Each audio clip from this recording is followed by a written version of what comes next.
everybody, and I hope you had a lovely weekend. Welcome to The Garage, the Court of Public Opinion, in session for another week.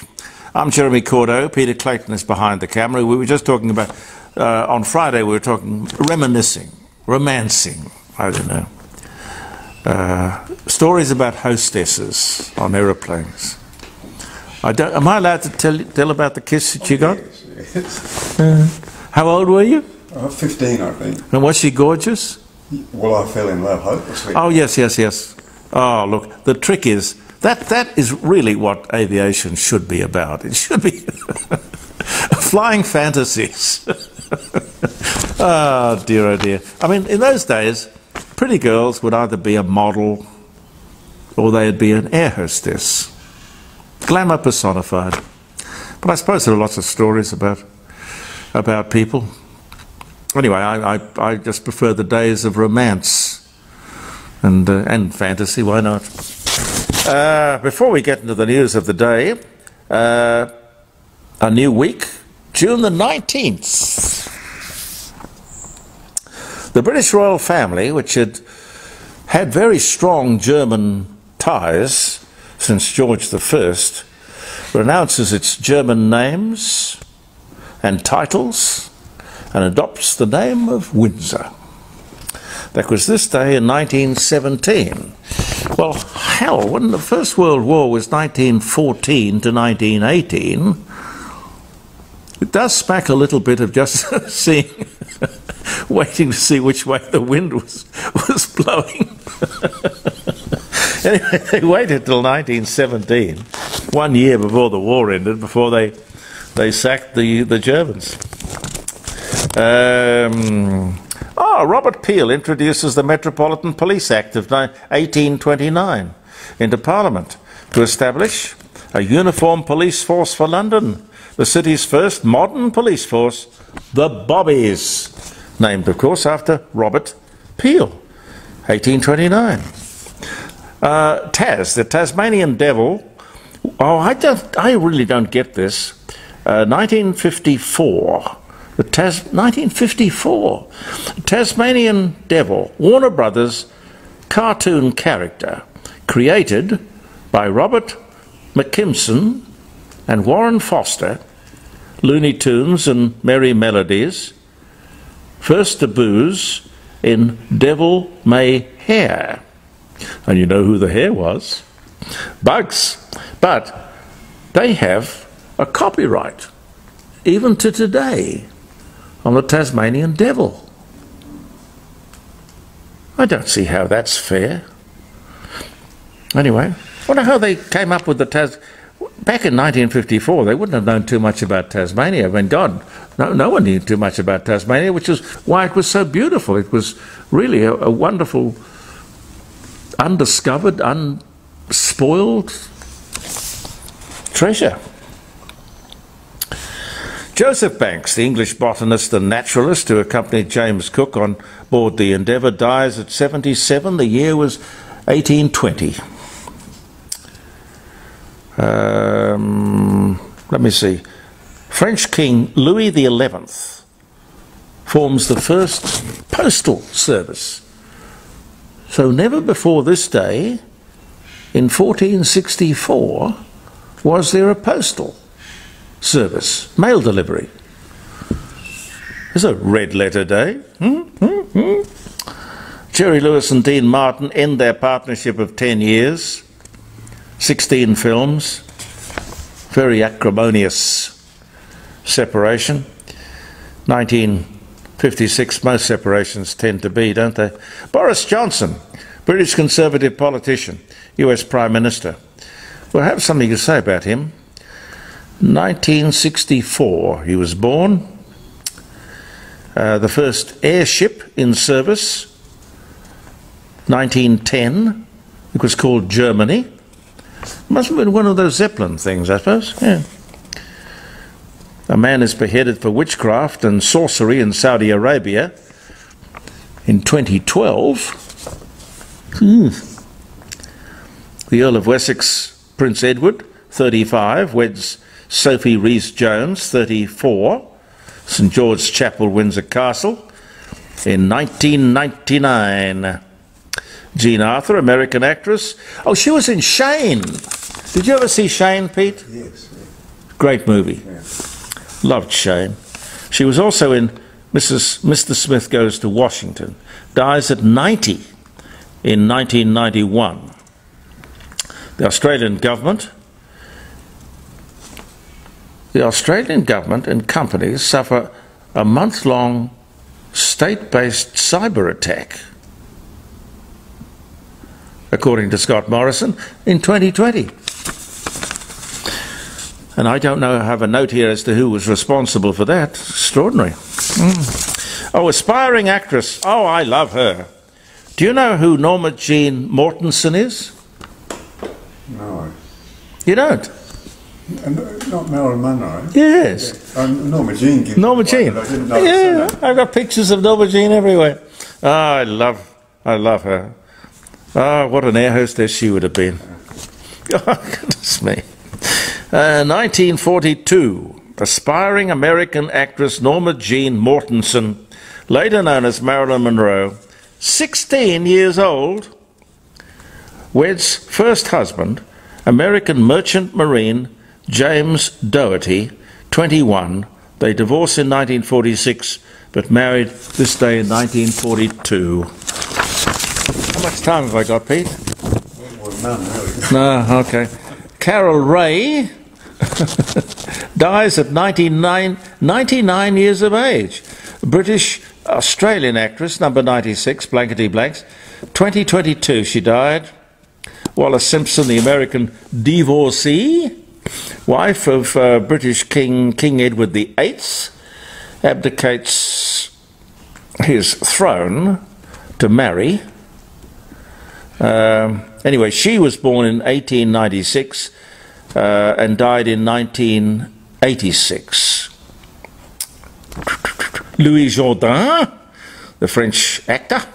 Gigi, I think he was in some James Bond movies as well. He died in 2015, but he was born in 1921. The first full genetic study of cats, published in Nature, Ecology and Evolution, reveals cats were domesticated 9,000 years ago and descended from one species, the African wildcat. 2017. And 5 of the Magnificent 11, oh yes, that was 1944. 5 of the Magnificent 11 photos taken by Robert Capa during the D-Day landings at Omaha Beach, Normandy, first published in Life magazine. Wow. Some of those pictures are, well, they're not only great pictures, they're of huge historical importance, and we must never forget. We must never forget. Speaking of things that are unforgettable, have you been to Lake Eyre, Pete? A long time ago.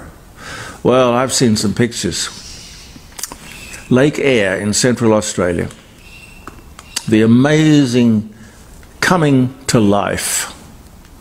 Now, God knows how the pelicans, thousands and thousands of miles away, and hundreds, if not thousands of pelicans, how did they know to start flying towards the centre of Australia? How did they know they were going to find water, a lake? Counterintuitive. You leave the coast, you leave the water, and you fly towards the desert? I know they've been doing it for centuries, but is it instinct or smell or something? But it's still a wonder to me. And it's not just the pelicans, it's the whole inland of Australia and the outback. The Diamantina, all those rivers that feed life into the remote parts of Central Australia. In flood, a few months back, water, record amounts of water, flowing down, bringing life, birds, wildlife, flowers, colour. Lots of photographers.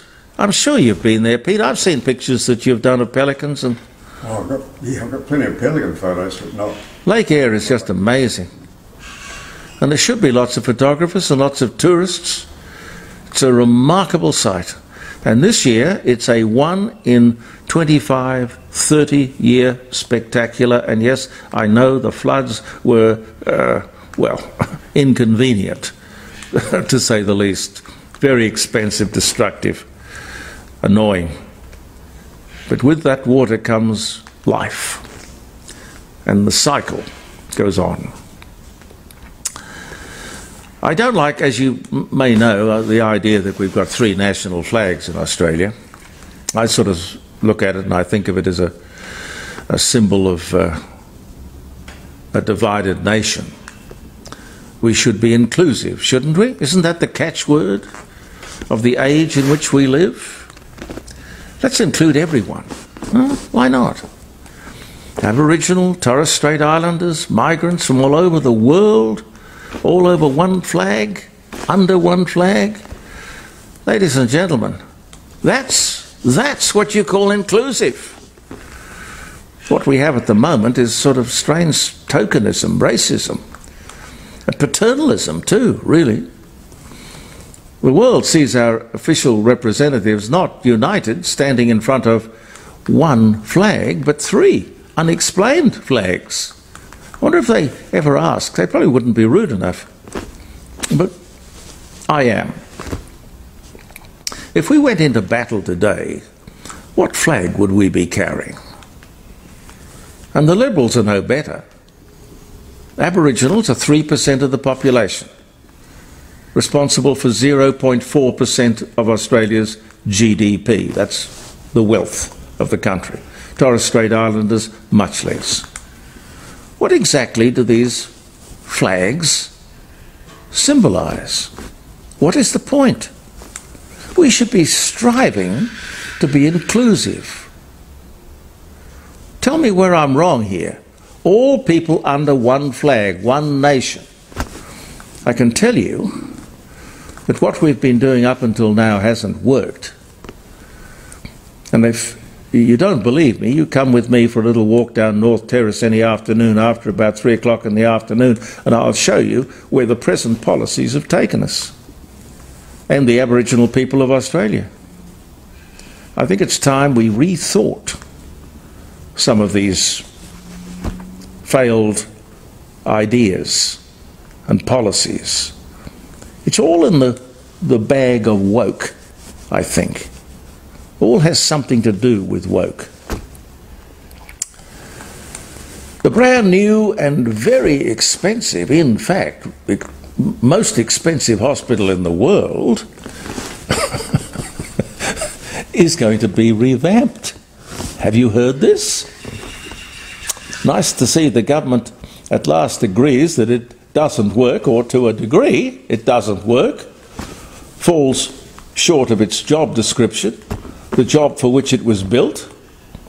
Can you believe a brand new hospital has been exposed as failing to do its job? I wonder, the designers, the architects, or the people behind the whole thing? I don't understand. Has anybody been spoken to about this? The emergency section in particular, the Royal Adelaide Hospital, is going to be revamped. The emergency section, oh my God.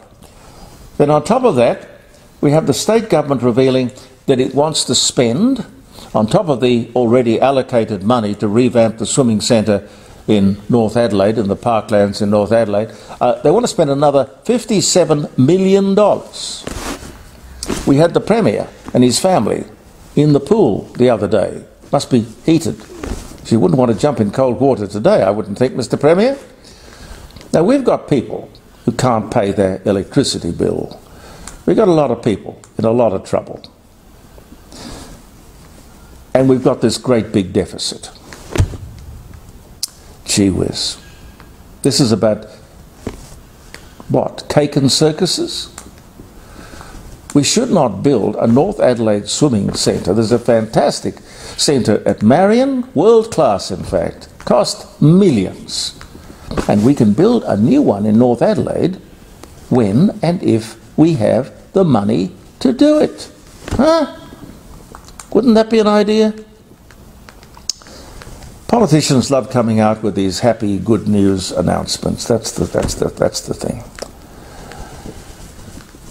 I somehow prefer good management. Senator Katie Gallagher came out with a beauty last week. The Coalition let down Brittany Higgins by failing to provide her with a duty of care. A duty of care. Senator, are you suggesting that a 22-year-old woman who is supposed to be sophisticated enough, well-educated enough to advise a minister of the Crown, is not capable of making her own decisions? Her problem was, of course, failing to take responsibility for those decisions. Do you really think that the Liberals should have been there in the minister's office at 2 o'clock in the morning to see to it that she didn't get into any trouble? Should they have been in the bar beforehand, making sure that she didn't drink too much? What in God's name are you saying? With respect, Minister, you should be saying what I said. But then, of course, if you did that, you might get the sack. And that's not to say you won't get the sack anyway. Oh dear, we live in strange times, don't we? Staying in Canberra for a second, I was given a tip-off that Pauline Hanson was going to be about, well, I was going to say, was going to be the first politician to ask the federal parliament, where does the money that is given to, in abundance, given to Aboriginal people actually go? Now, if this is true, I applaud Senator Pauline Hanson. Now, if you've been watching this segment on Facebook or listening to it as a podcast, you would know I've been doing it for years. And on my radio programs in various places, many times I've said that Aboriginal people don't need a voice. They need a forensic accountant. A forensic accountant would be the person to talk to about where is the money that we are not getting. Each person should be getting between $1,200 and $1,300 a week for every man, woman and Aboriginal child, which of course they never do, because the Aboriginal industry soaks up all that money. But the thing that the senators come up with, which is new and most encouraging, is all of these participants in the Aboriginal industry, and there are hundreds and hundreds of them, are supposed to give an accounting as to where the money goes. That accounting should go to Parliament. And you know the funny thing? The senator apparently has discovered that they never have. No accounting whatsoever. Well, in a way, it doesn't surprise me. It doesn't surprise me one bit. Aboriginal people should be outraged at this black bureaucracy. The great mystery, of course, is why they're not. Why are they, and for that matter, why are we bamboozled? 3% of the population, which has an incredible advantage over the white brothers and sisters, and they don't know it. They don't know that because they don't get the advantage. I think it is time we stood up and made sure that the provisions that have been made for Aboriginal people are in fact delivered to Aboriginal people. And do tell me if I'm wrong on that. Have I got time for one more, Pete? Yeah, why not? How's the battery going? Yeah, okay. I heard something interesting. It was a discussion on the thing we've talked about, I think it was probably about last Wednesday, about aged care. The journalist asked a good question. This was of a nursing sister. Why aren't you doing any? And he listed the areas where healthcare workers were not putting in any effort, giving any help. to aged people. And blow me down, if this representative of the aged care nursing industry didn't say, well, we can't do that because there's not a Medicare number for it. We only do things for which we get reimbursed from Medicare. Really? Oh God, I fell back in my chair when I heard that. If it is not a listed item with a Medicare number, then we do not provide the service or the attention or the care. Gough Whitlam, you'd be proud, wouldn't you? Socialised medicine in full flight. Have we really reached a point in this wonderful, prosperous country where somebody will not do a particular procedure or apply particular assistance unless there's a Medicare number, which of course means they get paid? Is that right? Have medical people resorted to that kind of mercenary nitpicking? If somebody needs something and you're a nurse or you're a doctor or a carer, are you telling me that you wouldn't go and see to that problem before checking the Medicare list to make sure you were going to get paid for it? God, I can't believe that. I can't. Please tell me it's not true. I don't know. These people should not be working in the area of health. I'm really sorry. I put them under the heading of money-grubbing mercenary people.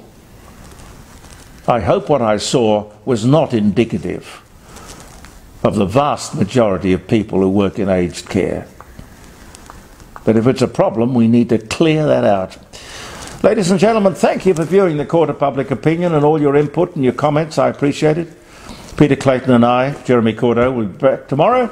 Believe in yourself, and thank you for viewing. Bye for now.